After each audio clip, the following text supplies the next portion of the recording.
ኢትዮጵያ በበጀት ዓመቱ 11 ወራት ብቻ ከውጪ ንግድ ከ7.2 ቢሊዮን ዶላር በላይ የውጪ ምንዛሪ አግኝታለች። ይህ የተነገረው የንግድና ቀጣናዊ ትስስር ሚኒስቴር 11 ወራት የዕቅድ አፈጻጸም ሪፖርት ለሕዝብ ተወካዮች ምክር ቤት ባቀረበበት ወቅት ነው። የሚኒስቴር መስሪያ ቤቱ ሪፖርት ያቀረቡት የሚኒስቴሩ ሚኒስትር ዶክተር ካሳሁን ጎፌ በበጀት ዓመቱ መጨረሻ ይህ ገቢ ከ8 ቢሊዮን ዶላር ሊሻገር እንደሚችልም ተናግረዋል። ሚኒስቴሩ ንግዱን ለማዘመን ሀገራዊ ገቢን ለማሳደግ ህገወጥ ንግድን ለመግታት የኑሮ ውድነትን ለመቀነስና የገበያ መሰረተ ልማቶችን ለማስፋፋትም የተከናወኑ ተግባራትን በሪፖርታቸው አቅርበዋል። ይህን ጉዳይ በተመለከተ ምክር ቤቱን እየተከታተለ የሚገኘው ባልደረባችን መራኦል ከድር ነው። በቀጥታ መስመራችን ላይ ተጨማሪ መረጃ ደርሰን አግኝተነዋል። መራኦል፣ በምክር ቤቱ የተነሱ ዋና ዋና ጉዳዮች ሪፖርቱን መነሻ አድርገ መረጃዎችን ማድረስ ትችላለህ? መልካም ኃይለ ኢየሱስ። የንግድና ቀጣናዊ ትስስር ሚኒስቴር በዛሬው ዕለት የ11 ወራት የዕቅድ አፈጻጸሙን በማስመልከት ለሕዝብ ተወካዮች ምክር ቤት ሪፖርቱን አቅርቧል። የሚኒስቴር መስሪያ ቤቱ ሪፖርት ያቀረቡት የንግድና ቀጣናዊ ትስስር ሚኒስትር ዶክተር ካሳሁን ጎንፌ ናቸው። ሚኒስትሩ እንግዲህ በሪፖርታቸው በተለይም በዋናነት የንግድ ስርዓቱን በማዘመን እንዲሁም ደግሞ ዲጂታላይዝድ በማድረግ ሀገራዊ ገቢን በማሳደግ የምርት ጥራትን በማረጋገጥ ምርቶቻችንን ደግሞ ለዓለም ገበያ በማስተዋወቅ ህገወጥነትን በመከላከል እንዲሁም ደግሞ አሰራሮች እንዲሁም ደግሞ ፖሊሲዎችን በማሻሻል የተከናወኑ ተግባራትን በዚህም የተገኙ ስኬቶችን እንዲሁም ደግሞ የተስተዋሉ ተግዳሮቶችን በዝርዝር ለምክር ቤቱ አቅርበዋል ማለት ነው። እንግዲህ በቀዳሚነት ያነሱት ጉዳይ የንግድ ስርዓታችንን እንዲሁ ለማዘመን በተከናወኑ ስራዎች ከ2.9 ሚሊዮን በላይ የንግድ ምዝገባዎች በኦንላይን ስርዓት ማከናወን መቻሉን አንስተዋል ማለት ነው። ከዛ ባለፈ የንግድ ፍቃድ መስጫ መደቦችን ወይም ደግሞ ደንቦችን የማሻሻል ስራ መከናወኑን ከዛ ባለፈ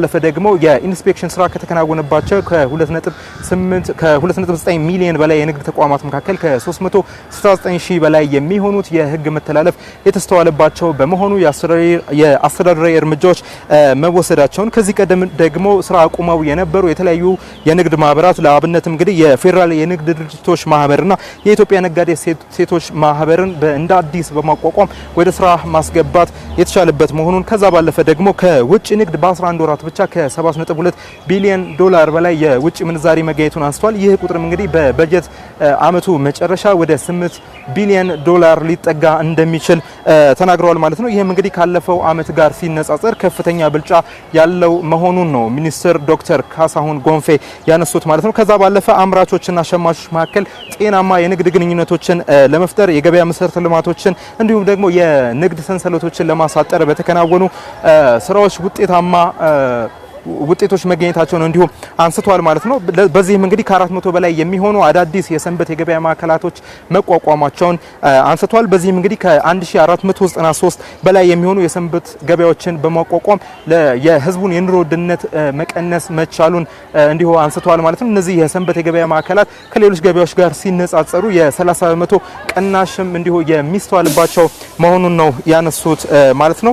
እነዚህ የሰንበት ገበያ ማዕከላት የዜጎችን የኑሮ ውድነት በመቀነስ ረገድ ከፍተኛ አስተዋጽኦ እንደነበራቸው አንስተዋል ማለት ነው። እነዚህን የገበያ ማዕከላት የማስፋፋት ግብአትን በብዛት የማቅረብና እንዲሁም ደግሞ ገበያውን የመደገፍና የማረጋጋት ስራ በትኩረት እንደሚሰራም ነው ሚኒስትሩ ያነሱት። ከዛ ባለፈ እንግዲህ መሰረታዊ ፍጆታ እቃዎችን በተመለከተ ሚኒስትሩ ዘይትና ስኳርን በማሳያነት በማንሳት ዘይት በየወሩ ከ76 ሚሊዮን ሊትር በላይ እየገባ መሆኑን፣ ስኳር እንግዲህ በየወሩ ከ550 ሺህ ኩንታል በላይ ከውጭ ወደ ሀገር ውስጥ እየገባ መሆኑን አንስተዋል ማለት ነው። በሀገር ውስጥ ደግሞ በኢትዮጵያ ስኳር ኮርፖሬሽን አማካኝነት ከ1.3 ሚሊዮን ኩንታል በላይ የስኳር በክልሎች እንዲሁም ደግሞ በከተማዎች መከፋፈሉን ነው ያነሱት ማለት ነው። በገበያዎች ላይ የሚስተዋሉ ህገወጥ አሰራሮችን እንዲሁም ደግሞ የዋጋ ጭማሪዎችን፣ የምርት ድበቃን የመሳሰሉ ወንጀሎችንም ለመከላከል ለ9 ሚሊዮን ዜጎች ያህል ማለትም አስተዳደራዊ እርምጃዎችን ከመወሰዳቸው በፊት ለ9 ሚሊዮን ዜጎች የግንዛቤ ማስጨበጫ መድረኮች እንዲሁም ደግሞ ዝግጅቶች መካሄዳቸውን መርሃ ግብሮች መካሄዳቸውን አንስተዋል ማለት ነው። እዚህም ውስጥ እንግዲህ የንግድ ማህበረሰቦች፣ የሚዲያ ባለሙያዎች እንዲሁም ደግሞ በየደረጃው የሚገኙ የአመራሮች ይገኙበታል ማለት ነው። የተወሰዱ እርምጃዎችን በተመለከተ ቀደም ሲል እንዳነሳው የኢንስፔክሽን ስራ ከተከናወነባቸው ከ2.9 ሚሊዮን በላይ የንግድ ተቋማት መካከል ከ369 ሺህ በላይ የሚሆኑት የህግ መተላለፎች የተስተዋለባቸው ናቸው። በተወሰዱ እርምጃዎች እንግዲህ ከ110 ሺህ በላይ የሚሆኑ የንግድ ተቋማት ላይ እርምጃዎች መወሰዳቸውን አንስተዋል ማለት ነው። ሌላው የሲሚንቶ ግብይትን በተመለከተ በጥሩ መሻሻሎች መኖራቸውን አንስተዋል። በዚህም እንግዲህ በተሰራው ስራ የሲሚንቶ ዋጋ ከግማሽ በላይ መቀነሱን ነው ሚኒስትሩ ዶክተር ካሳሁን ያነሱት ማለት ነው። ነዳጅን በተመለከተ ደግሞ የሚስተዋሉ ህገወጥ ንግዶችን፣ የገበያ ሞኖፖሊንና የንግዱን ህጋዊነት ለማረጋገጥ በተሰሩ ስራዎች እንዲሁ ውጤቶች መታየታቸውን አንስተዋል። የግብይት ስርዓቱንም በኦንላይን ስርዓት እንዲከናወን መደረጉን ሚኒስትሩ በሪፖርታቸው ካነሷቸው ነጥቦች መካከል ናቸው ማለት ነው። እንግዲህ የቅባት እህሎች እንዲሁም ደግሞ የጫት የውጭ ንግድ ላይ ቅናሽ መታየቱን አንስተዋል በዚሁ በሪፖርታቸው ሚኒስትሩ። ለዚህም እንግዲህ በምክንያትነት የተነሱት በዓለም አቀፍ ደረጃ ያለው ፍላጎት መቀነስ፣ የኮንትሮባንድ ንግዶች እንዲሁም ደግሞ እነዚህ የቅባት እህሎች እንዲሁም ደግሞ የጫት ንግድ የሚከናወንባቸው አካባቢዎች ያሉ የሰላምና የጸጥታ ሁኔታዎችን በምክንያትነት አንስተዋል ማለት ነው። ከእንስሳት ሀብታችንም እንግዲህ ተጠቃሚ ለመሆን በተሰሩ ስራዎች የዘመናዊ የገበያ ማዕከላትን የማስፋፋት እንዲሁም ደግሞ የቁም እንስሳት ማቆያ ኳራንቲን ማዕከላትን እንዲሁ የማስፋፋት ስራዎች በመከናወናቸው አበረታች ውጤት መገኘቱን አንስተዋል ማለት ነው። የአፍሪካ ነጻ የንግድ ቀጠናን በተመለከተ እንግዲህ ኢትዮጵያ ለዚህ ተግባራዊነት በርካታ ስራዎችን ስትሰራ መቆየቷን በሪፖርታቸው በማንሳት የሸቀጦች ወይም ታሪፍ ከመጪው ቅዳሜ ጀምሮ ወደ ትግበራ እንደሚገባ አንስተዋል ማለት ነው።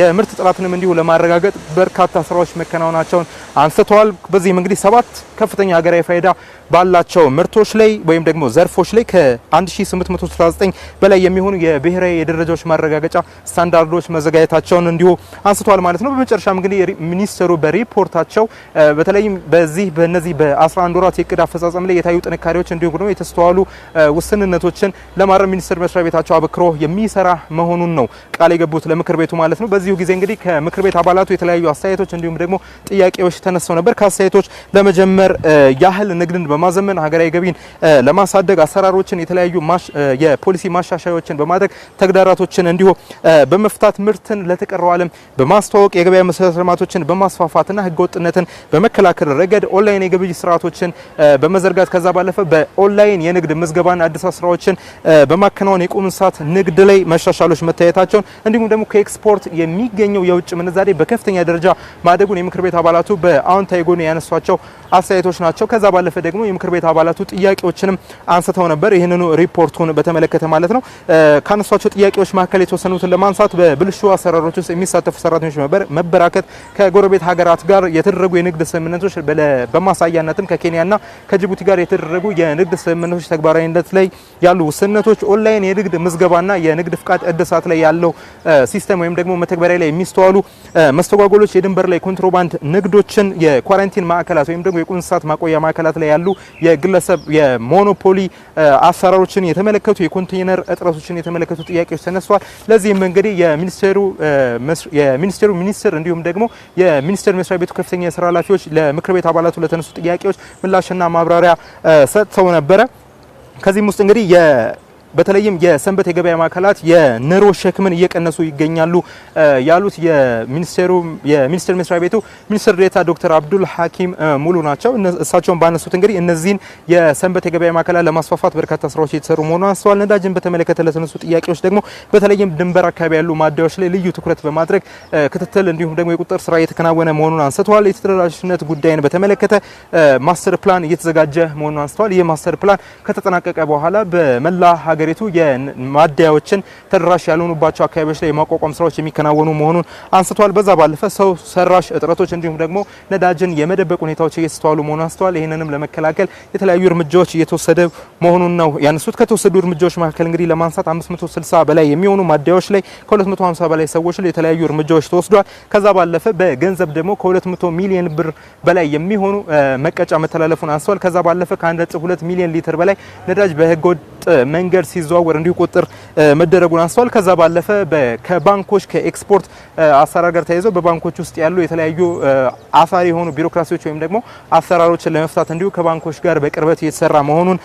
ሚኒስትር ዴኤታው ዶክተር አብዱል ሐኪም ሙሉ አንስተዋል ማለት ነው። ከዛ ባለፈ በተለይም ደግሞ የውጭ ንግድን በተመለከተ ምላሽ የሰጡት የሚኒስትር መስሪያ ቤቱ ሚኒስትር ዴኤታ ወይዘሮ ያስሚን ውሃብ ረቢ ናቸው ማለት ነው። እሳቸውን በሰጡት ምላሽ እንግዲህ በኤክስፖርቱ ላይ በተለይም ባለፉት ዓመታት ከታዩት የውጭ ምንዛሪ ገቢዎች እጅግ በሚበልጥ ከፍተኛ ብልጫ ባለው ሁኔታ የውጭ ምንዛሬ እንዲሁ መገኘቱን አንስተዋል ማለት ነው። ነገር ግን በዋናነት በጥራጥሬ እህሎች እንዲሁም በጫት ላይ በውጭ ንግድ ላይ ችግሮች ወይም ደግሞ ተግዳሮቶች መስተዋላቸውን አንስተዋል ማለት ነው ሚኒስትር ዴኤታዋ።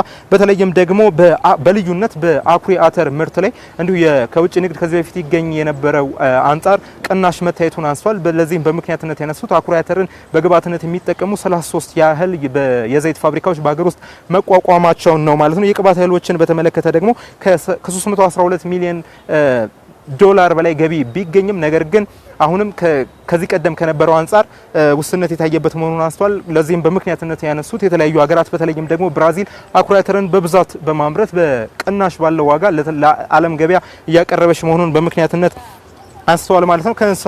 ከቁም እንስሳት ንግድም እንግዲህ ከ58 ሚሊዮን ዶላር በላይ የውጭ ምንዛሬ መገኘቱን አንስተዋል። ነገር ግን ደግሞ ካለን ሀብት አንጻር አሁንም ውስን ስራዎች መኖራቸውን በማንሳት ነው ሚኒስትር ዴኤታዋ ይህንን ምላሽ የሰጡት። የማጠቃለያ ምላሽ የሰጡት ደግሞ የንግድና ቀጠናዊ ትስስር ሚኒስትር ዶክተር ካሳሁን ጎንፌ ናቸው። እርሳቸውም በምላሻቸው እንግዲህ በአጠቃላይ በተለይም ከነዳጅ ምርት ጋር ተያይዘው ለተነሱ ጥያቄዎች 56 ያህል የነዳጅ ኩባንያዎች መኖራቸውን ከ1710 በላይ ማደያዎች እንዲሁም ደግሞ በአጠቃላይ በመንግስትም ከዛ ባለፈ በተለያዩ ኩባንያዎችም ከ5400 በላይ ቦቴዎች መኖራቸውን አንስተዋል። ከዚህ ቀደም በተለይም ደግሞ ከፖርት ሱዳን 80% ያህሉ ነዳጅ ሲገባ እንደነበር አንስተዋል። አሁን ግን ሙሉ ለሙሉ ከጅቡቲ ወደብ ነዳጆች እየገቡ መሆናቸውን ነው ያነሱት።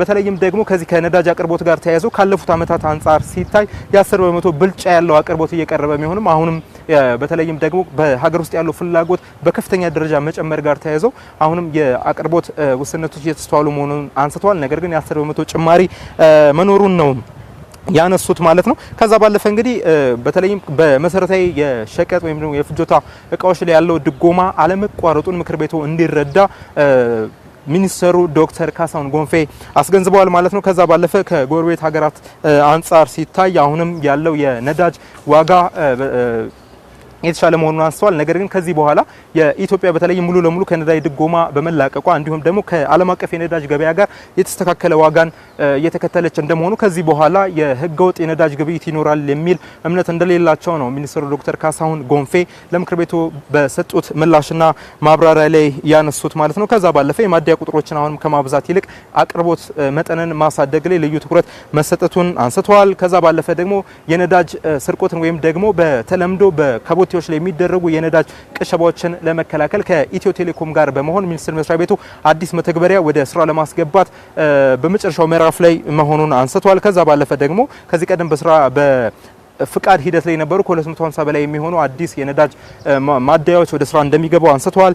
ከዛ ባለፈ የኤክስፖርት በገቢ ብቻ ሳይሆንም እንዲሁ በምርት መጠንም በቮሊዩም ደረጃ ማደጉን አንስተዋል ሚኒስተሩ። ከዛ ባለፈ የኤክስፖርት ብዝሃነትንም እንዲሁ የማሳደግ ስራዎች እየተሰሩ መሆኑን አንስተዋል። በዚህም አዳዲስ ምርቶችን ወደ ውጭ በመላክ ተጨማሪ የውጭ ምንዛሪ መገኘቱን ነው ሚኒስተሩ ያነሱት። በመጨረሻም እንግዲህ የአፍሪካ የነጻ የንግድ ቀጠና ከመጪው ቅዳሜ ጀምሮ የታሪፍ ተመናችን እንዲሁ ለሌሎች የአፍሪካ ሀገራት የምንገልጽ ይሆናል። ፍላጎት ያላቸው ሀገራት ከሐምሌ 1 ጀምሮ ከኢትዮጵያ ጋር የተለያዩ በዚህ የነጻ ንግድ ቀጠና የግብይት ማድረግ እንደሚጀምሩም አንስተዋል ማለት ነው። የዓለም የንግድ ድርጅት አባልነትም እንግዲህ ከ5 ጊዜ በላይ ውይይቶች ተደርገዋል። 6ኛውን ለማድረግ ዝግጅት እየተደረገ መሆኑን አንስተዋል። ካለፉት ከ20 ዓመታት ከተደረጉ የዓለም የንግድ ድርጅት አባልነት ውይይቶች በዚህ በ11 ወራት የተሻለ ስራ መከናወኑ ነው ሚኒስትሩ ያነሱት። ኃይለ ኢየሱስ እንግዲህ ምሽት ላይ ደግሞ ከምክር ቤት አባላቱ የተነሱ ጥያቄዎች እንዲሁም ደግሞ የተሰጡ ማብራሪያዎችን በዜና ወጃችን ይዘን የምንቀርብ ነው የሚሆነው። መልካም ቀን። መራውል ከድር አመሰግናለሁኝ።